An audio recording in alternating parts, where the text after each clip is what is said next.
Right, we're just going to let this run now. I think for the sake of the audio, I'm going to put the roof up again because this is low budget.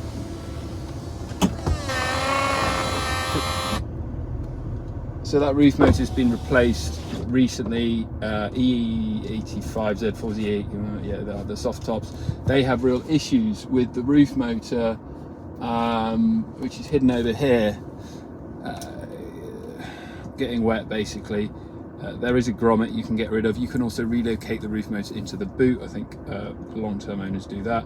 This one isn't in the boot, but you might be able to see behind me there's a garage behind me. It keeps garage under a cover to keep this one fresh.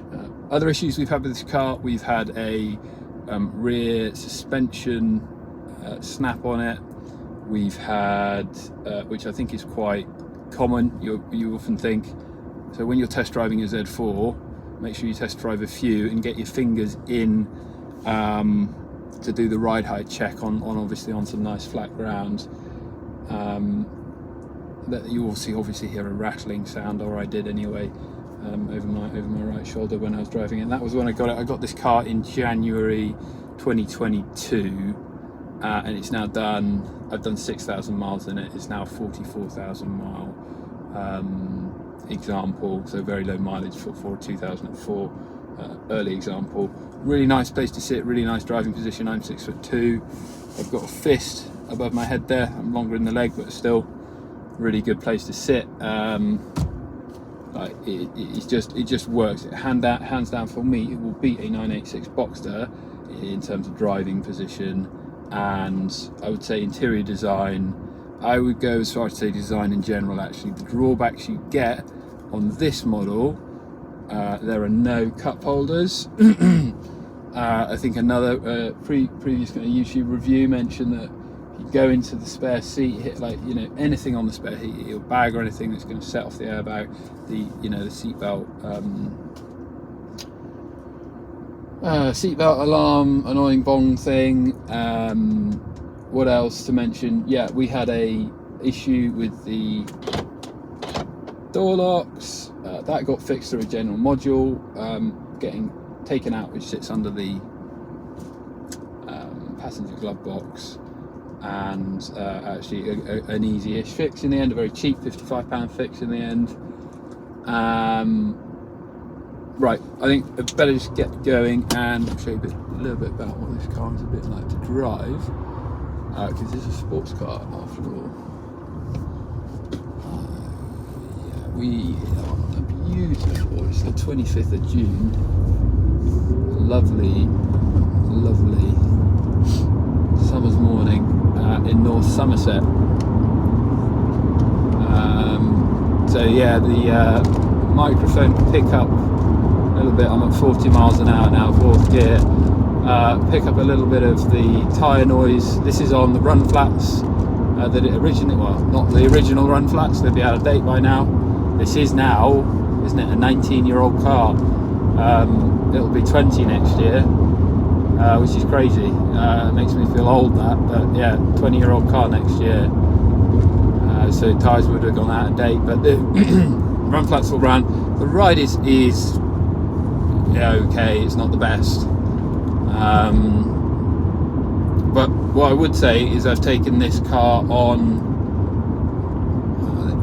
longest in a day. I've done over 400 miles in it, obviously on motorways. Absolutely fine. As I say, driving position can count for a lot, and it does make up for a lot on this vehicle, in my opinion. Yeah, driving position is pretty good. It's really comfortable. It's spot on, really. I've let it run for a bit now. We're up to temperature.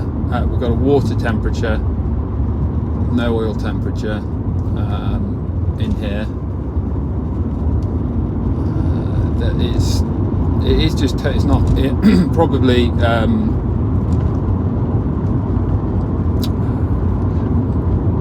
the M is the classic, isn't it? This is sitting just under it, but it is an older car, but obviously all fuel injected and everything. You don't have to worry about too much other than just warming it up. It does really, if you just want a an everyday car, or you want a car for the weekend that you can guarantee you're going to get in and go, or like I do, I'll take it to the gym at the weekends, I'll take it to client site on in the week, as I have done for this past year. It's a really good option for you this kind of period, you know, the early noughties, late 90s, mid noughties. Yeah, they kind of work. Although this stuff's had niggles, you know, it's never left me stranded at the side of the road. The engine is cool. It's really strong. We'll take it on a little back road here, give it a bit of a run out. Yeah, if you've ever watched a Bond film, which I'm sure you have if you're watching this, Sado, and you've listened to the Aston DB5 over, you know, where they just pump the straight six sounds. It does a little impersonation. It's a bit muted, yeah, but it tries. Up to speed. Third gear pull for you.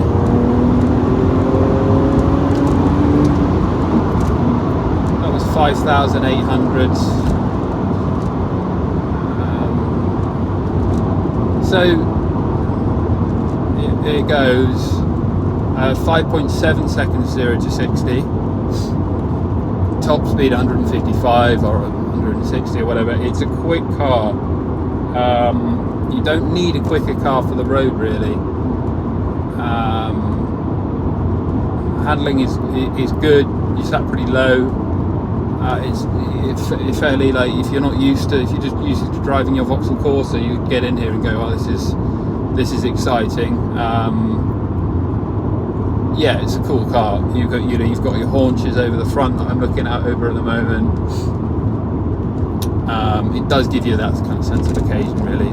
Quite nice. And yeah, it makes a good noise. I'll do a little. We'll go down towards the hill, or I'll just turn around here actually, because it's 6 something in the morning, and I'm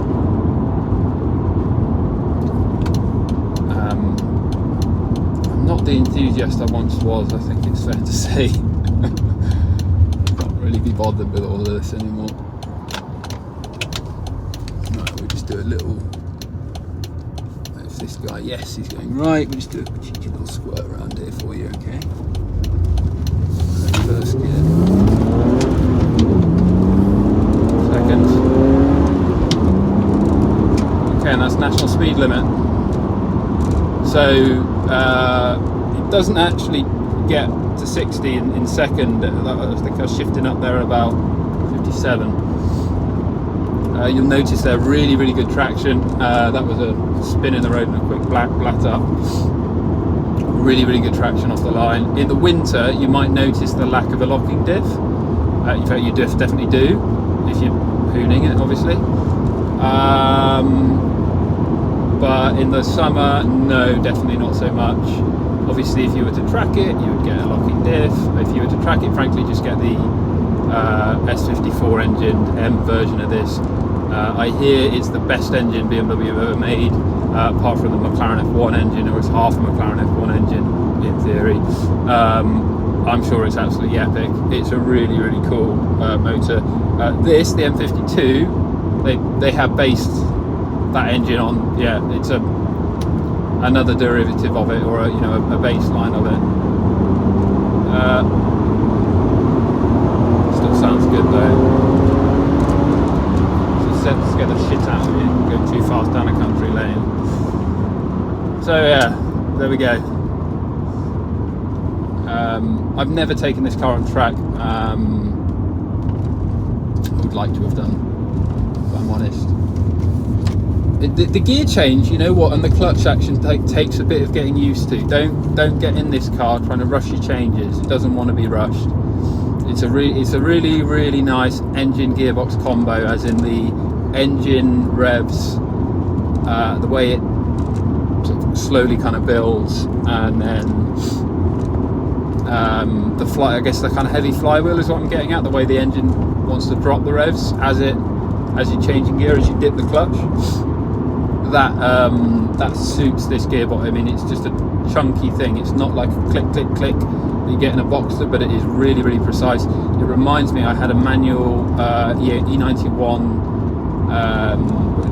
one of the best cars I've ever owned actually, an E91 320D, really boring but really, really good car. Similar kind of 6-speed manual to that, and also in the way that actually the gearing that was perfectly spaced for, you don't have an overdrive, you know, like a sporting, even in a 3 Series you obviously do the same in this as a sports car. But yeah, sometimes with this you want to go in, if it's cold you want to go into second gear and then into first gear.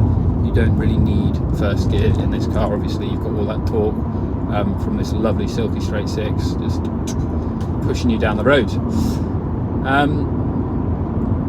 I think I've run out of things to say about this car now, other than this particular example is going up for sale, and